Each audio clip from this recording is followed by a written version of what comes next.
estaba bueno para comentarlo en este ambiente. Y desde Seguro. ideal es hacerlo con alguien como vos, que lo seguiste desde el comienzo y que aparte tenés una trayectoria en lo que es la parte periodística muy importante. De por eso es que te agradecemos la invitación. No, al contrario, yo les agradezco a ustedes, Ángelo, te agradezco el tiempo. Vos sabés que me interesa mucho esto de decir, bueno, ¿qué es lo que no se enseña en la facultad? Porque la verdad que no te enseñan en la facultad si el cliente tiene que estar, o cómo hacer para que el cliente transite un proceso en libertad. No sé, me imagino eso. O cómo lidiar con un cliente que está desesperado, con un cliente que te llama todo el tiempo, que requiere cosas, porque me imagino esto de Peiti, ¿no? Un hombre que de golpe empezó a ser requerido por la justicia y que se contacta con ustedes una madrugada, hablo por vos y por tu papá, el doctor Luis Rossini, que son parte del estudio en Cañada, y a partir de ahí son 2 semanas vertiginosas, 2 semanas en las que no se frenan, 2 semanas en las que no descansan, ¿no? ¿Cómo lo viviste a estos últimos 15, 20 días vos? Sí, tal cual como vos decís, a ver, esta causa para nosotros resultó ser prioridad estos últimos 15 días. Tanto mi padre como yo, el 80% del tiempo se le dedicamos a esta causa, por lo menos hasta que conseguimos regularizar la situación de Peiti. Peiti nos llama un jueves a la madrugada, si bien nosotros ya le atendíamos algunas causas de antes, nos llama un jueves a la madrugada, me dice, estoy en Buenos Aires con el auto roto y me están allanando mi casa. Y de ahí en más empezó una carrera, básicamente, hasta el día viernes de la semana que viene que logramos que él salga en libertad. El miércoles entrego, bueno, y otras cuestiones que vamos a ventilar a lo largo del vivo. Pero sí, fue prácticamente una carrera, un estar todo el tiempo encima de la causa con una persona desesperada, como vos bien decís. Así que sí, básicamente eso es un poco lo que vos decís. Y la relación con el cliente es una de las cosas más difíciles quizás de la profesión de la abogacía. Claro, claro, claro, claro, claro. Yo te pregunto esto, ¿cómo fueron aquellos días con Peiti? A ustedes no les gusta usar la palabra prófugo, lo entiendo, porque él en realidad se contacta con ustedes y dice, bueno, yo me voy a poner a disposición, pero ustedes mientras tanto tienen que hablar con la justicia y decir, bueno, nosotros tenemos un cliente que quiere ponerse a disposición, pero queremos ver cuáles son las condiciones. ¿Cómo son esos días? ¿Cómo hablas con el cliente, sabiendo que lo pueden estar escuchando, que lo pueden estar siguiendo, que ustedes no quieren ser parte de esos seguimientos y de la carnada para encontrarlo? Entonces, ¿cómo haces para contactarte con él y trazar una estrategia hasta el momento en que finalmente se pone a disposición? Bueno, es una muy buena pregunta. A ver, desde ya que cuando en estas circunstancias nosotros no queremos saber nunca dónde está el cliente. Vos bien decís, no nos gusta usar la palabra prófugo, técnicamente o no, quizás corresponda o no. La realidad es que Peiti no podía llegar a la ciudad de Rosario porque había tenido un accidente con su auto. Y eso lo demostramos en la causa. Lo demostramos para decirle al juez, principalmente a la fiscalía, eventualmente a un juez o jueza, señor Peiti no es que no quiere estar, está acá, nada más que no puede venir. Pero no queremos saber dónde está el cliente en esas circunstancias. Que un abogado defienda a una persona Claro, es algo totalmente permitido, es lícito, es legal. Pero nosotros, quizás por política de trabajo nuestro, preferimos no saber dónde se encuentra el cliente y la comunicación se da por teléfonos, que no tenemos otra forma. WhatsApp, sabiendo que, en parte, la comunicación abogado-cliente debería ser confidencial en teoría y que la llamada de WhatsApp es algo con que el cliente tenga el teléfono intervenido, igual podemos hablar por llamada de WhatsApp.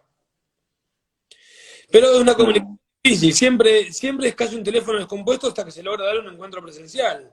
Son temas muy sensibles. Y sobre todo, claro, sí, no, y sobre todo el ver dónde, por ejemplo, si se entregaba, dónde quedaba alojado. Peiti, como quedó demostrado, tenía para decir cosas muy importantes. No podía quedar alojado en una unidad penitenciaria donde su vida corre riesgo. Por eso era un punto claro, claro. central en este tipo de circunstancias, al comienzo por lo menos. Sí, y esto me lo podés contar, ¿no? Él elige Cañada de Gómez, va al estudio de ustedes, digamos, tiene una conversación, van los fiscales, se pone a disposición, y lo dejan entre miércoles y viernes hasta que se hace la audiencia imputativa y su declaración defensiva, y como colaborador, lo dejan en una base de la Agencia de Investigación Criminal o de la policía en Cañada de Gómez. Y vos sabés que nosotros los periodistas nos empezamos a enterar de la situación, porque muchos nos decían, che, ¿quién está detenido en Cañada? Que hay mucha seguridad, digamos. Como que se había alterado la postal de siempre, que veían de policías con armas largas, custodiando una base policial. ¿Hubo un cuidado especial para él, del Ministerio de Seguridad, de la Justicia, algunas condiciones para el traslado, para que él se sienta seguro, se sienta cómodo, se sienta que lo estaban respaldando, y ustedes también, brindarle esa confianza a él y confiar en el sistema? Sí, la realidad es que cuando Peiti se entrega, nosotros ya teníamos la conversación con los fiscales, con el doctor Matías Ederi, Luis Echepapietra, la doctora Iribarren y Paulicelli, donde ya se había pactado que si la información que Peiti entregaba era valiosa y se podía corroborar, en la audiencia imputativa no se le iba a pedir la prisión preventiva, ya que cuando uno declara como arrepentido, la escala penal disminuye, y eso habilitaba que los fiscales no pidan la prisión preventiva. Se elige Cañada de Gómez de común acuerdo con los fiscales que antes nombré, y tenía ventajas para todo, para las dos partes. Para nosotros, la cercanía. La cercanía y saber que la alcaldía de Cañada de Gómez es muy tranquila. Realmente, en un lugar donde hay 25 o 26 personas, no se puede comparar nunca con una unidad penitenciaria. Para Claro, claro. ventaja, sabiendo que Leo Peiti iba a declarar contra Serjal y Ponce Asad, iba a contar cuestiones delictivas que cometieron estos dos fiscales, el hecho de sacarlo del ámbito de Rosario para que estos fiscales no se enteren, implicamos cierta seguridad también. Ahí veo una pregunta, si me permitís, de FedeNet, Sí, dale. del Club de Derecho, que dice, Peiti declaró como arrepentido en los términos del 41 ter del Código Penal. Sí, sí, sí, declaró como arrepentido en los términos del 41 ter, ya que se le imputaba el delito de asociación ilícita, entre otros. Y Claro, claro. Y fue difícil pensar con él en la figura del arrepentido del colaborador. ¿Cómo es el momento en el que él se decide de esto? a ver, siempre es difícil porque la situación en la que él estaba era muy apremiante. Tenía una orden de captura, tenía todos los medios hablando de él, porque su nombre había trascendido en una audiencia anteriormente y estaban absolutamente todos los medios de comunicación, incluso había sido tapa de La Capital 2 veces seguidas, hablando de él. Por lo tanto, es una situación apremiante tanto desde lo jurídico como también desde lo psicológico. Teníamos que encontrarle una salida rápida al tema que no implique que nuestro cliente quede detenido, porque para bien o para mal, cuando una causa se mediatiza, lo cierto es que existe cierta presión sobre el Poder Judicial. Todos los otros imputados en la causa están detenidos. Si nosotros hacíamos Claro. no era una buena proyección la que podíamos hacer en ese momento sin esa declaración. Y Leo, en realidad, no queda detenido en la Agencia de Investigación Criminal de Cañada. Se presenta en ese lugar, vienen el día miércoles los fiscales Matías Ederi y Luis Chapapietra, lo interrogan, lo entrevistan, y después queda detenido en la Alcaldía Mayor de la Unidad Regional Décima, aquí en Cañada. En la misma ciudad, pero son lugares independientes. Y bueno, lo que vos me decías antes de la seguridad, se relaciona con lo que pregunta ahí Matías Yunis, también miembro del Club de Derecho. Sí. Sí, de parte de Saín se dispuso poner un móvil de la Policía de Acción Táctica en la puerta de adelante de la alcaldía, de la comisaría, mejor dicho, y uno en la puerta de atrás, que es un callejón. Se dispuso cierta seguridad, aunque con la tranquilidad de que saber que estando en Cañada de Gómez, nadie sabía que él se había presentado. Ustedes se fueron enterando porque ustedes los periodistas normalmente se enteran de todo. Algunas cosas, algunas cosas. Así que sí. Em, Te quería preguntar, Hernán, porque yo puedo opinar de la parte jurídica, pero vos tenés mucho tiempo conociendo el paño en Rosario y en la región. Si alguna vez viste algo semejante o algún escándalo de corrupción semejante en la órbita del Ministerio Público de la Acusación. mm, no, nunca, no, la verdad que no. Vos sabés que yo todavía estoy impactado con las audiencias de Ponce Asad y de Serjal, las audiencias imputativas, públicas, la cantidad de gente que fue, el interés de los fiscales, el interés de la sociedad está pendiente de lo que pasa, porque ustedes dicen, bueno, esto está en los diarios, en los medios, habla la televisión, hablan las radios y la presión sobre la justicia, y en realidad yo te diría que es al revés, la sociedad está pendiente y está enojada con lo que está viendo, eso hace que haya determinados consumos, búsquedas en las redes, que nos hagan pensar a nosotros, como parte de los medios, que es un tema de interés. En los rankings de las notas más leídas de los portales aparecen permanentemente las notas sobre la causa. Entonces nos hace decir a nosotros que la sociedad está interesada en saber lo que pasa. Para mí fue muy impactante verlo a Serjal saliendo en un patrullero. Y lo digo en serio porque me quedé hasta el final de la noche en el Centro de Justicia Penal. Había estado con él en su oficina este año, hablando del año, digamos, y de lo que los periodistas llamamos un off, de cuáles eran los proyectos, qué es lo que él quería hacer. Él tenía en ese edificio del que se va en un patrullero su oficina en la que conducía el destino de la persecución penal en el lugar más grande de la provincia de Santa Fe, o el más importante, que es Rosario, y toda la zona, no todo el departamento. Tenía eso en ese lugar, tenía la conducción de los 80 fiscales, y de ese edificio, el de la nueva justicia de Santa Fe, se va en un patrullero, sale de la sala de audiencia sin esposas, pero acompañado por 2 policías. Para mí la verdad que fue impactante, yo nunca vi algo así, nosotros estamos acostumbrados, más o menos, en el último tiempo a ver causas complejas, el juicio de los monos, la imputativa Alvarado, bueno, ustedes estuvieron en la causa de Salta 2141, un montón, se me ocurre, la mega causa, vi la declaración de Pablo Abdala, gerente de la capital, de la gente Bursátil y Jorge Oneto, personas a las que uno, por su perfil, no está acostumbrado, no es común ver en una audiencia oral y pública como un detenido como un amigo. Lo de Serjalio y lo de Ponce Azar realmente me impactó. Y te cuento algunas cosas, porque esto yo lo tomo como casi como una charla de café, digamos. Es que, Serjalio y Ponce Azar. no, te decía que me faltó decir eso en la introducción, pero la idea es hacer una entrevista, pero que sea más una charla de café, algo más descontracturado. Obvio. Seguro, seguro. Mirá, y creo que tiene mucho que ver con el rol de los abogados. Serjal y Ponce Azad no tuvieron privilegios. Ellos llegaron caminando al Centro de Justicia Penal por calle Sarmiento, la puerta principal, en medio de un enjambre de periodistas y fotógrafos. Yo los vi muy incómodos, porque Sanzal estaba muy incómodo, Serjal estaba muy incómodo, él tuvo que atravesar la toma de temperatura, la seguridad el detector de metales, estuvo apretando el botón del ascensor, esperando el ascensor para subir a la sala del segundo piso, y los medios lo rodeaban y le preguntaban. La incomodidad fue tal que de pronto el abogado se puso en el medio, empezó a responder él, Serjal se dio vuelta y subió. Digamos, me parece que hay un todo, y a mí realmente me impactó esto, no sé vos cómo lo viste. Si crees que los abogados podrían haber hecho algo más por cuidar la imagen de su cliente, cómo llega, cómo se presenta ante los medios en el momento en el que están, no mostrarse incómodo. Vos hubieses hecho algo distinto, hubieses tratado de, no sé si decir ejercer influencia, pero uno con el tiempo, con los años, a lo mejor puede tener la posibilidad de saber a qué hora llegar, por dónde entrar. ¿Qué hubieses hecho vos como abogado de la otra parte, por ejemplo, en ese sentido? A mí me impactó eso, verlos incómodos a los dos, la verdad que me impactó. Es que sin duda alguna para la persona que va a ser imputada y con el antecedente de que Pons había quedado detenido, decir que su detención era muy probable, que la jueza ordena la prisión preventiva era muy probable, el nerviosismo es inevitable. Yo creo, a ver, es muy difícil hablar sin haberlo pensado antes, pero yo creo que hubiese pedido autorización para que entre por atrás, para que que no se le ponga la parte de las cámaras, que por otro lado no es necesario para el accionar de la justicia. Y que muchas veces, Claro, y perdón que vos sos periodista, pero que muchas veces son invasivos. Son invasivos en momentos de intimidad, en momentos de fragilidad, son invasivos. En la causa Perazzi, donde nosotros participábamos, en la audiencia de apelación, donde que los imputados llegaron en libertad de esa audiencia, pedimos que entren por atrás, que tengan una entrada distinta para efecto de no enfrentarlos a toda la parte periodística. Se puede haber hecho de claro. no sé si se hubiese aceptado, porque tiene también una contracara. Dale ese privilegio cercal y te lo van a empezar a pedir todos. ¿Por qué el ex fiscal regional sí y yo no?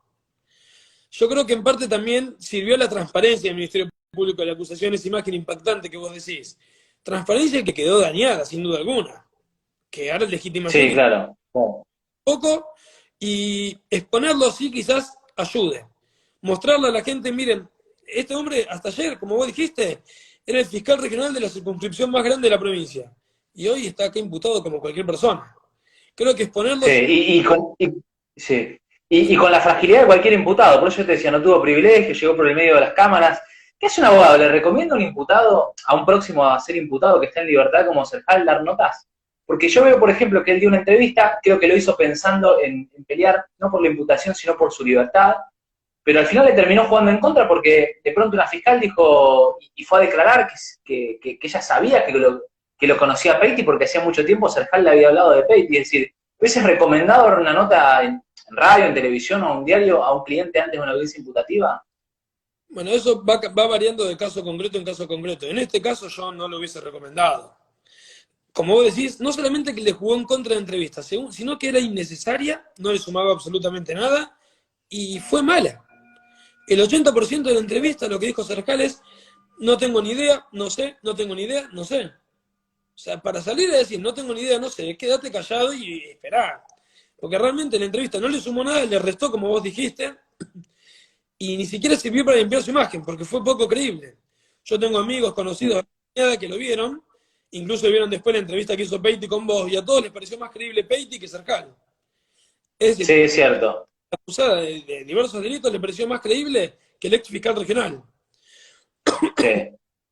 Por eso creo que, Y, sí, sí, y vos que estuviste en la otra parte, como abogado, ¿preparás la nota así como preparás una declaración para una audiencia? ¿Preparás la nota con el cliente, lo ensayás, las preguntas que te pueden hacer? Si te preguntan esto, decís tal cosa, porque la verdad que nosotros a Peiti lo vimos bien, lo vimos creíble, vimos una persona humana que hablaba del corazón, para la familia, para los amigos, y Serjar, yo porque en particular lo conocía previamente, sabía que es alguien al que nunca le gustaron mucho las cámaras y que la voz entrecortada fue siempre en las buenas, en las malas y ante estas circunstancias, pero el común de la gente no. Entonces, claro, la percepción del otro lado era que estaba realmente nervioso. Puede haberlo estado o no, pero su voz o su entonación fue siempre igual. ¿Se prepara eso con el cliente también? sí, yo no soy muy partidario de que el cliente salga a dar notas. En el caso este, realmente a Peiti le habían dicho de todos los medios y nos pareció necesario para limpiar su imagen. Porque no es, a ver, Leo Peiti es un empresario. De los hechos que se lo acusa lo vamos a defender, pero él es un empresario, su imagen vale, y vale mucho. Necesitábamos que se limpie. Claro, Obviamente que uno lo prepara porque independientemente de que va a decir la verdad en una nota, la forma de decirla, los tiempos, la expresión gestual, son todas cuestiones a las que una persona que no sale habitualmente en los medios no está acostumbrada. Por lo tanto, cuando decimos que lo preparamos, no es que le decimos qué decir y qué no decir, porque él iba a decir lo que él sentía y la realidad. Es más, no sabíamos qué le iban a preguntar a ustedes tampoco. Sí, en la forma de decir, claro. explicarse cómo dirigirse a ustedes, cómo dirigirse al público que lo está viendo. Ustedes tienen un público muy amplio, cómo dirigirse a ese público, pero no en, en qué decir o qué no decir. Después, Eh, sí, sí, te decime. escucho, perdón, te escucho. No, y Después, vuelvo al principio un poco. Para un abogado, la libertad del cliente es todo, vale lo que fuera, es lo primero que te piden, transitar. Yo tengo un problema, ¿no? Lo primero que te piden es transitarlo en libertad. es lo más importante. Ciertamente, en un primer momento es lo más importante. Una persona lo detienen por cualquier hecho. Y el flaco, antes de preguntarte, ¿voy a salir culpable o inocente? Voy a decir, quiero salir en libertad. Aparte, mucha gente, en este caso, Peiti es una persona preparada que conoce.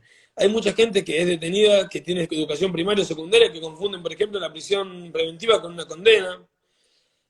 A esa gente explicarle lo que implica una prisión preventiva, explicarle la libertad y pelear por la libertad es lo más importante en ese momento. No les importa nada más. Incluso ha ocurrido casos donde personas que son inocentes han aceptado abreviados para salir en libertad. Y a pesar de que uno dice, pero pará, vos sos inocente, no te conviene aceptarlo. El tipo dice, me da igual, no me importa el antecedente, quiero irme en libertad. Entonces sí, yo creo que al principio de la causa, mejor dicho, durante toda la causa, lo más importante para el imputado es la libertad. Después se le podrá poner una multa, no se le podrá poner una multa, tendrá cosas secuestradas que se pedirán la devolución, pero lo primero que se piensa es en la libertad, por lo menos en una prisión domiciliaria. Implica desesperación, realmente. O sea, el imputado, una cosa es, por ejemplo, pedir cualquier cosa, ¿no? La persona que habitualmente vende droga y está acostumbrado a ir preso. Se la aguanta. El imputado, el empresario, la persona que no se dedica a actividades delictivas habitualmente, el ir preso implica una desesperación que resulta ser fundamental y pasa a ser primera prioridad por sobre todo. ¿Y cómo es después, no? Porque hoy Peiti transita el proceso, pero yo me imagino que para él debe ser muy difícil ver su nombre en los medios. Debe ser muy, muy complejo. Más allá de él, porque él a lo mejor podrá con el tiempo acostumbrarse, pero él habla de su familia, él habla de su hija, habla de su juego, de su negocio, de su actividad como empresario, que lo afecta muchísimo. ¿Cómo es de ahora en más? ¿Cómo piensan ustedes que va a ser los próximos 40 días de la vida de Peiti? Bueno, hoy en día la vida de Leo es muy dinámica. Como se habrán dado cuenta, está en una situación donde declaró como arrepentido y contó la verdad de personas muy poderosas que ahora están detenidas. La parte mediática a él le afecta mucho. Ahora, por ejemplo, nos está viendo de vivo la hija de Leo, que de paso la saludo, no voy a decir el nombre, pero la saludo.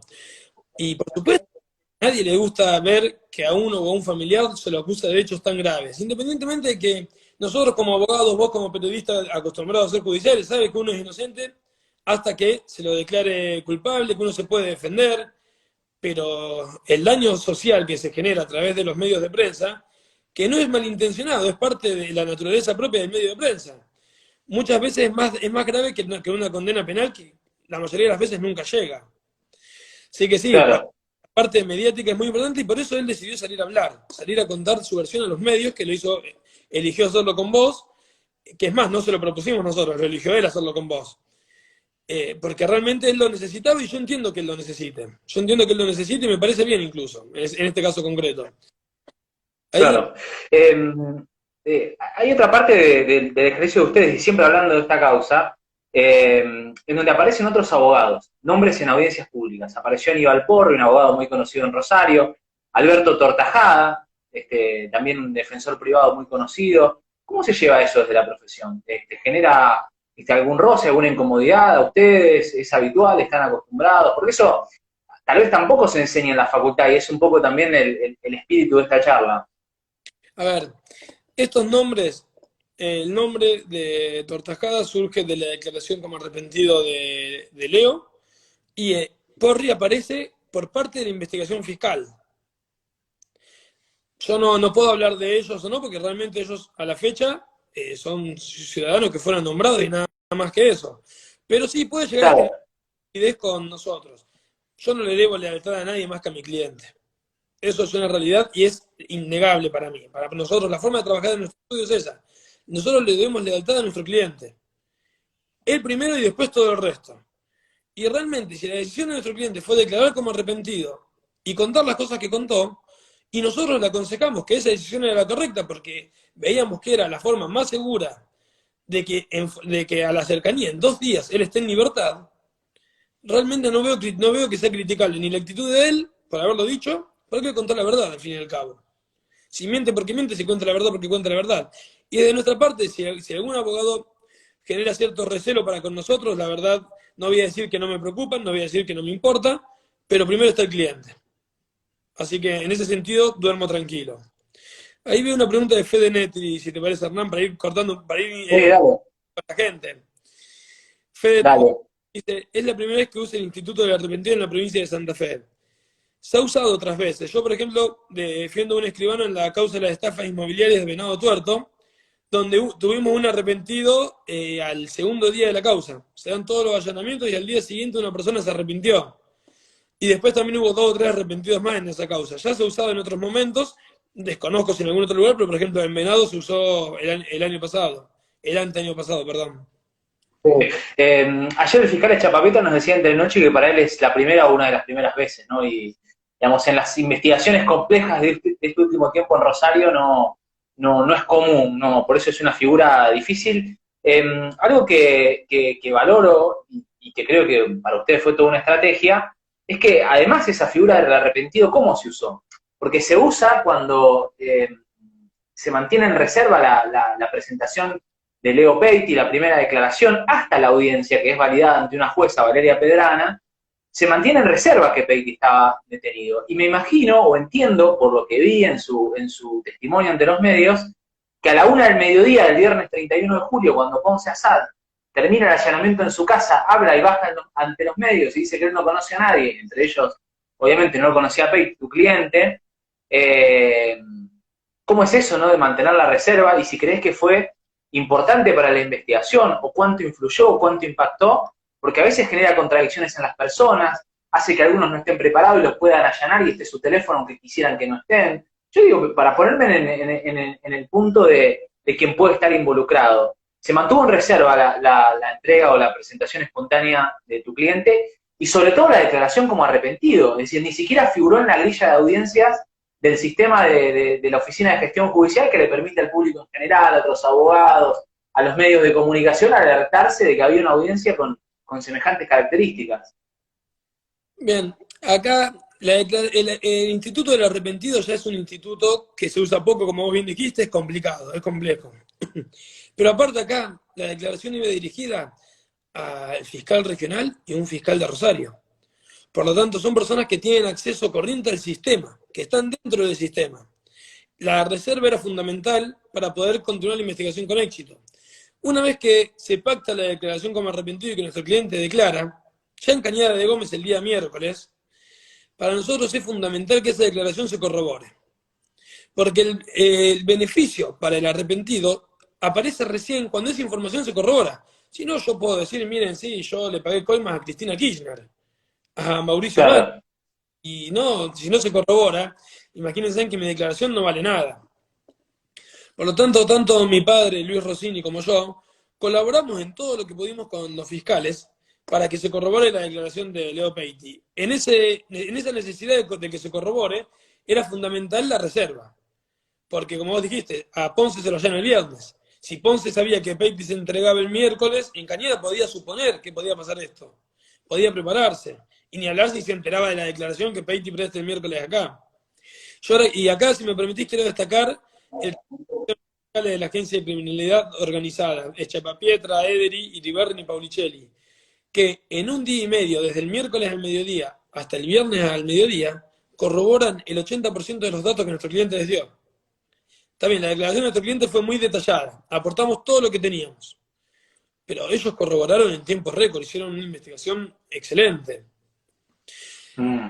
Desde el punto de vista periodístico, ¿cómo se ve el hecho de que se use la declaración como arrepentido, que mucha gente dice es un buchón, por así decirlo? Ustedes que por ahí tienen más tacto, más paño en la calle, ¿cómo lo ven? No, a ver, nosotros lo vemos bien, yo entiendo que es valioso y de hecho lo sentí escuchar o hablar de Peiti como en algún momento como un delincuente, es decir, los abogados de Cercal habiendo manifestado en la audiencia eh, que su cliente estaba en ese momento, en esa situación, por los dichos de alguien, y vos decís, habían corroborado todo. En realidad me parece que es muy valioso que se use y la aparición de la figura. Y en estos días le preguntamos mucho a los fiscales si había un salto en las investigaciones complejas en Santa Fe, más allá de la declaración como arrepentido, sino también por todo lo que habían logrado hacer, estos seguimientos, la evaluación con las cámaras de seguridad y demás. Pero, pero iba a esto, digamos. Peiti en su declaración, él lo utiliza como una defensa, aparece en televisión con una imagen, un tono y un mensaje, digo, bastante creíble o muy creíble, pero fundamentalmente permite ascender en la organización. Entonces ahí es donde también es todo un desafío para los periodistas y medios de comunicación explicar cómo y por qué se toma la declaración de Peiti, cómo y por qué se toma la declaración de un imputado como colaborador y qué pruebas hay sobre ello para que no sean lo que decían los abogados de Cercal, los Lima, dichos de dichos de dichos, y también explicar, y es importante y todo un desafío para nosotros, hacerle entender a la sociedad que permitió escalar en la organización y que permitió, y volvemos al principio, llegar como nunca hasta la corrupción en el seno de la justicia penal de la provincia de Santa Fe. Y la verdad que es algo inimaginable lo que pasó, porque si vos me decís, mira, hay una persona, un político, alguien de muchos años que influyó en una causa, influyó en una decisión, se comenta tal cosa, eso puede ser una vez, un día. Lo que Peiti reveló, y en esto lo tomo como víctima, porque es que la justicia no lo estaba ayudando. Él había sido víctima de una serie de balaceras, le habían pintado Leo Pagá, lo estaban extorsionando, un grupo violento, y él no tenía salida, digamos. Entonces la declaración que la hace como defendido o como en su defensa de una acusación que le estaban haciendo, que era el juego clandestino, y dice, yo tengo juego legal. Y la otra cuestión es esa, él estaba en un encono, que me imagino que habrá sido tremendo para él este último año y medio. Lo estaban extorsionando una banda violenta con armas de fuego, la habían tiroteado, la habían pintado, todo eso lo ponía contra la pared. Y la justicia, a los que ellos habían acudido como Cercal y Ponce Asado, Raleado Ponce Asad, en lugar de ayudarlo, le estaban cobrando mensualmente. Entonces él estaba en un encono.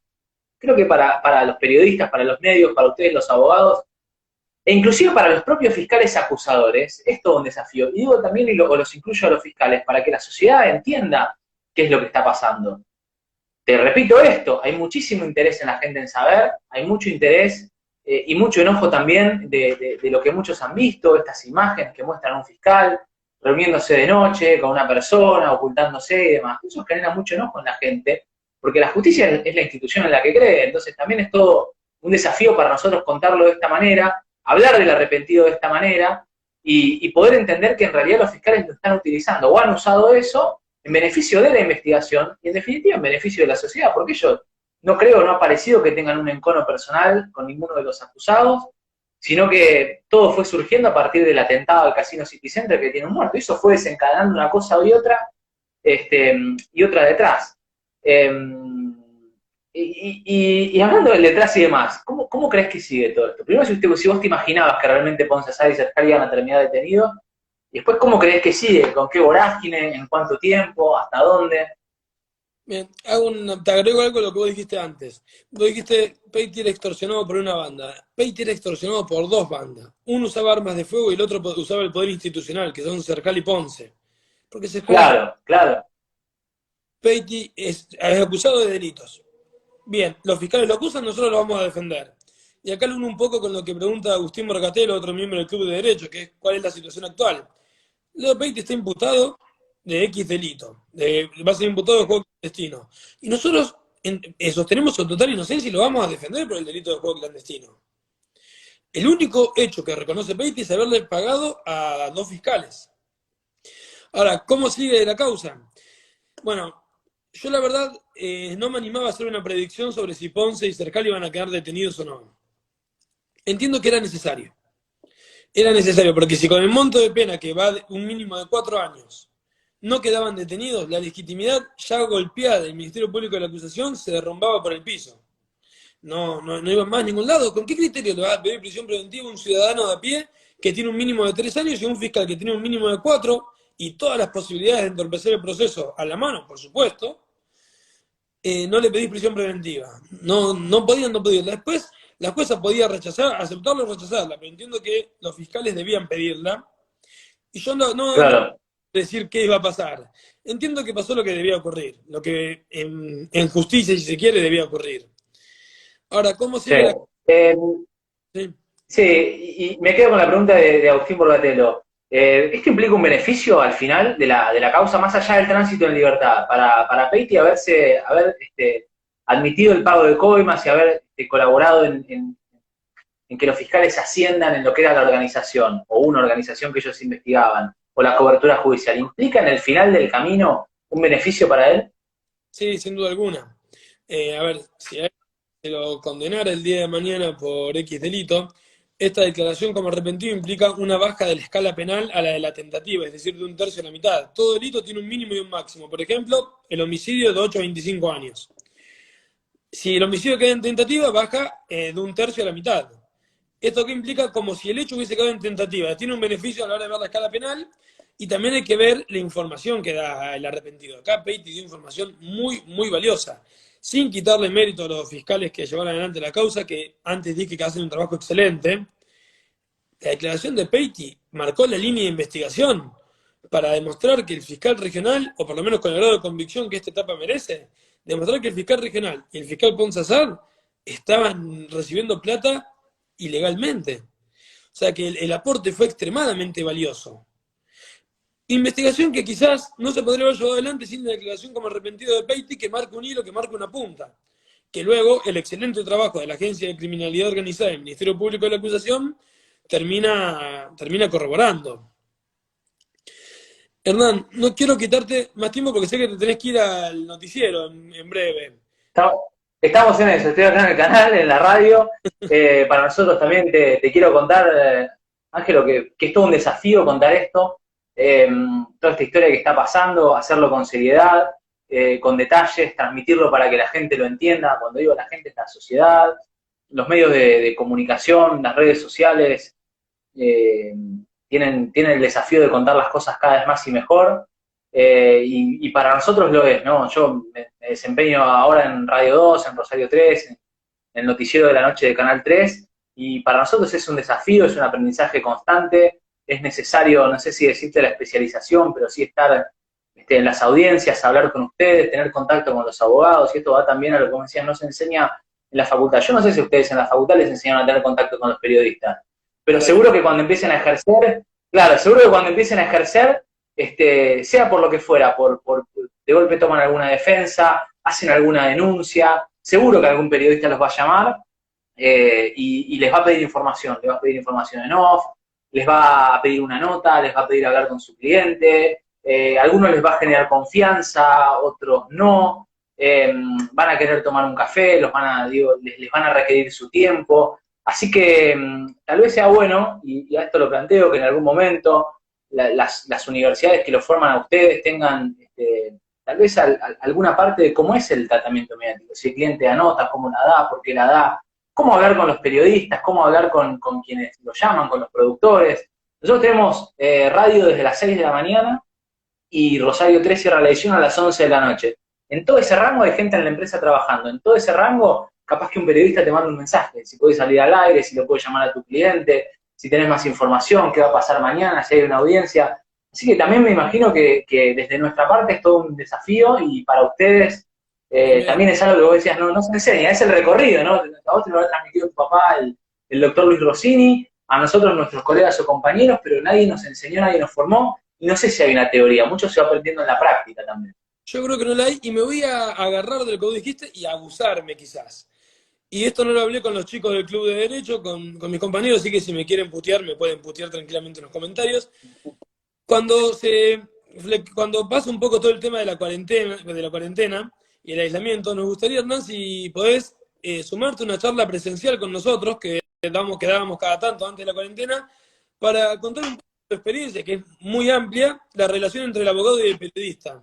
Ya sé que me estoy abusando y te lo estoy diciendo en un vivo, casi no me... No, para mí está buenísimo. Escuchá, primero que voy a ir, ya te agradezco. Yo te digo lo que me pasó una vez con un abogado, cómo es que los periodistas transitamos también con los abogados. Una vez lo llamé a un abogado, al abogado de un barra, y le pregunté si es verdad que su cliente estaba en una audiencia y tenía que pedir permiso para salir del país.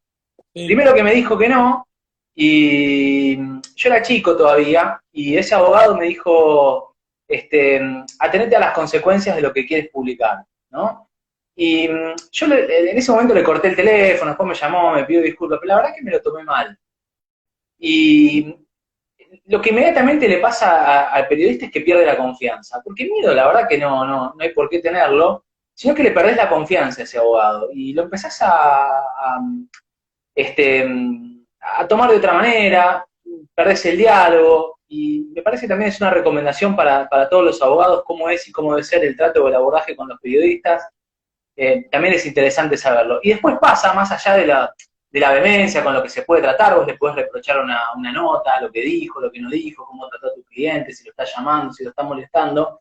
Hay mil maneras de hacerlo, me parece que las formas siempre son muy importantes para hacerlo, para generar un vínculo profesional y de confianza, ningún otro. Y la otra cuestión es decirle la verdad. Yo prefiero un abogado que me diga, mira, la verdad no te quiero responder no está pedido ahora, es una cuestión de seguridad, no lo puedo hacer, mi cliente me pidió no hacerlo. No te quiero responder eso porque mi cliente prefiere la privacidad, mil cosas. Pero si vos le mentís al periodista, el periodista va a perder la confianza y la próxima, en lugar de llamarte a vos, va a buscar caminos alternativos. Y en el camino alternativo a lo mejor encuentra la verdad que vos no querés a la que el periodista hubiese llegado. Entonces a lo mejor vos creaste un vínculo con alguien, le explicás en confianza, mira, por una cuestión de seguridad yo no te puedo decir, la familia está al tanto, puede ser muy complicado para él, pones en riesgo determinadas cuestiones, el proceso, tomemos un café, yo te prometo que la información te la voy a dar. Hay un montón de maneras de abordar el vínculo periodista-abogado y abogado-periodista, ¿no? Para todos es un aprendizaje. Así que no solo lo acepto, sino que seguramente voy a aprender un montón de ustedes y va a estar bueno que cambiemos las experiencias. Puedo llevar a un par de colegas y hablamos entre más, si te parece. ahí tengo aprobación de varios de los chicos del Club de Derecho que fueron comentando, que lo dije sin hablarlo con ellos antes, por eso me sometí a la puteada, pero bueno, me pareció una buena idea. Dale, aprobado. Desde ya te agradezco muchísimo el tiempo que nos dedicaste, sé que estás muy ocupado, y realmente me pareció un tema muy interesante, creo que el vivo fue interesante en líneas generales. Invitamos a cualquier persona que quiera unirse al Club de Derecho, perdón ahora que voy a meter un chivo, invitamos a cualquier persona que quiera unirse al Club de Derecho, abogado, no abogado, que le interesa asistir a nuestras charlas, que se ponga en contacto con nosotros por medio del Instagram del cual yo estoy haciendo la nota, o con cualquiera de los integrantes, y desde ya lo vamos a agregar a un grupo de WhatsApp y se va a ir enterando de todas las actividades que realizamos. Así que bueno, no sé, Hernán, si querés cerrar con alguna reflexión o alguna idea final. No, les agradezco mucho, un abrazo para vos, para Fede, para Matías, que me invitaron. Y bueno, dejamos pendiente lo próximo para seguir aprendiendo y construyendo. No sé cuántos años tenés vos, Ángelo, yo tengo 34, ¿no? Y me parece que como no sé hacer otra cosa, voy a hacer esto mucho tiempo. Así que seguro que nos vamos a seguir cruzando y para mí y para nosotros aprender, contar las cosas de la mejor manera, tener la posibilidad de confianza de llamarlos a ustedes, siempre, como te digo, en un vínculo este, profesional y de respeto mutuo me parece importante, así que está buenísimo, les agradezco la invitación y nos comprometemos para la próxima. Dale, bueno, muchas gracias y hasta luego. Saludos a todos y gracias a todos por participar. Dale, y los felicito por lo que están haciendo, tengo algunos abogados amigos jóvenes que veo que se sumaron, como el Chelo Gana y demás, así que les aprovecho para mandarles un abrazo.